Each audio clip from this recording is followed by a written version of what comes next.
चलिए तो हम लोग अब हिंदी व्याकरण की श्रृंखला में अगला टॉपिक पढ़ते हैं, जो कल हम बता दिए थे कि मतलब वर्ण और अक्षर में अंतर जानेंगे।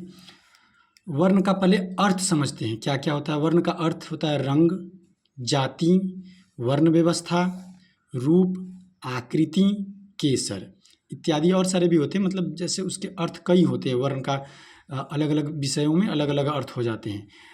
परंतु यहाँ नोट में लिखा हुआ कि हिंदी व्याकरण में वर्ण का अर्थ आपको आकृति से लेना है और वर्ण का आप परिभाषा जानते हैं।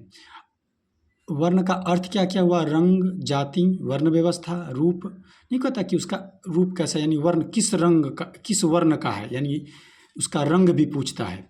तो ऐसे वर्ण का अर्थ कई है, लेकिन हिंदी व्याकरण में मतलब आपको वर्ण का अर्थ अगर हिंदी व्याकरण में पूछता है तो उसका आकृति से है अर्थ। और परिभाषा की बात कर ले तो चलिए देखते हैं।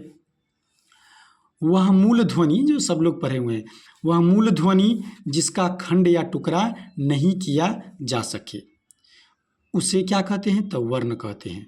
जैसे अ को खंड या टुकड़ा नहीं किया जा सकता। हाँ, ये देखिए एक चीज़ यहाँ भी समझिए, क और हलंत है।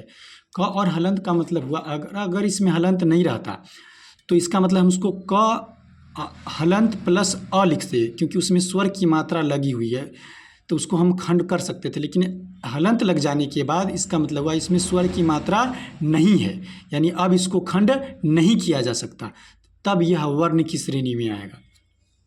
तो वर्ण का परिभाषा क्या है, वह मूल ध्वनि जिसका खंड या टुकड़ा नहीं किया जा सके। जैसे अ, हर्ष ई, हर्ष ऊ, यानी आ सारे स्वर वर्ण आ जाएंगे। इसके बाद आपको क ख जो भी है उसमें हलंत लगा होना चाहिए, तब वो वर्ण की श्रेणी में आएगा। अगर हलंत नहीं है तब वह वर्ण नहीं होगा। वो क्या होगा वो आगे पढ़ेंगे।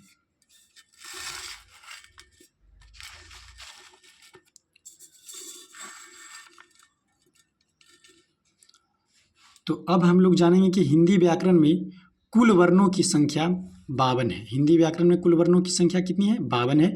लेखन के आधार पर या लिपि के आधार पर, लेखन या लिपि के आधार पर हिंदी व्याकरण में कुल वर्णों की संख्या कितनी है, तो 52। फिर यहाँ पर एक चीज़ ध्यान दीजिएगा, नोट लिखा हुआ है कि उच्चारण के आधार पर हिंदी व्याकरण में कुल वर्णों की संख्या, हिंदी व्याकरण में कुल वर्णों की संख्या 44 है। ई किसके अनुसार है, तो भाषा शास्त्रीय के अनुसार। यानी भाषा शास्त्रीय का मानना है कि हिंदी व्याकरण में उच्चारण की बात कर ले, उच्चारण के अनुसार तो कुल वर्ण 44 ही है। और कौन कौन क्या कितना है जब डिटेल पढ़ेंगे तो उस समय जान लेंगे। लेकिन एक चीज़ और जानिए, टीईटी और सीटीईटी, टेट एग्जाम होता है और सीटेट एग्जाम होता है, उसके अनुसार हिंदी व्याकरण में उच्चारण के आधार पर कुल वर्णों की संख्या 45 है। अब ये क्या हुआ, इस चीज़ समझिए, मतलब भाषा शास्त्रीय जो है भाषा लिखने वाले हैं उनके अनुसार ये 44 है, लेकिन टेट एग्जाम और सीटेट के एग्जाम में इसका आंसर 45 ले लेता है। इसके बाद है परंतु लेखन या लिपि के आधार पर सभी के अनुसार कुल वर्णों की संख्या 52 है। अब थोड़ा सा यहाँ धीरज रखिएगा, हुलबुलाइए नहीं, घबराइए नहीं कि हाँ कुल पूछेगा तो 44 लगाए कि 52 लगाए। यानी अगर एग्जाम में सीधे पूछा है कुल वर्णों की संख्या कितनी है और ऑप्शन में 52 है तो 52 लगाएंगे।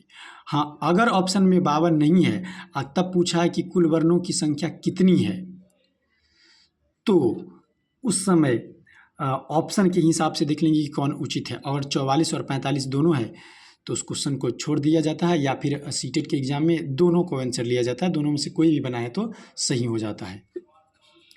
तो फिर अगला, ये आज वर्ण के बारे में जान गए कि वर्ण क्या था। तो वर्ण का अर्थ रंग, जाति, जो ऊपर है आप देख सकते हैं अपना, वर्ण का अर्थ हुआ था रंग, जाति, वर्ण व्यवस्था, रूप, आकृति। लेकिन हिंदी व्याकरण में वर्ण का अर्थ आकृति से था। वर्ण का परिभाषा क्या था, तो वह मूल ध्वनि जिसका खंड या टुकड़ा नहीं किया जा सके। और इसके बाद कुल वर्णों की संख्या हिंदी में तो 52। और हाँ, अगर लेखन या लिपि के आधार पर पूछे तो 52 है ही, ऐसे भी पूछे तो भी 52 है। हाँ, ये पूछ दे कि भाषा शास्त्री के अनुसार हिंदी व्याकरण में उच्चारण के अनुसार कितने हैं, तो 44। जो यहाँ पर पढ़े हिंदी व्याकरण में कुल वर्णों की संख्या 44 है, लेकिन ये उच्चारण के आधार पर है और भाषा शास्त्रीय के अनुसार है। चलिए ठीक है, तो अगला बाकी अक्षर वाला जो है वो नेक्स्ट वीडियो में देखते हैं।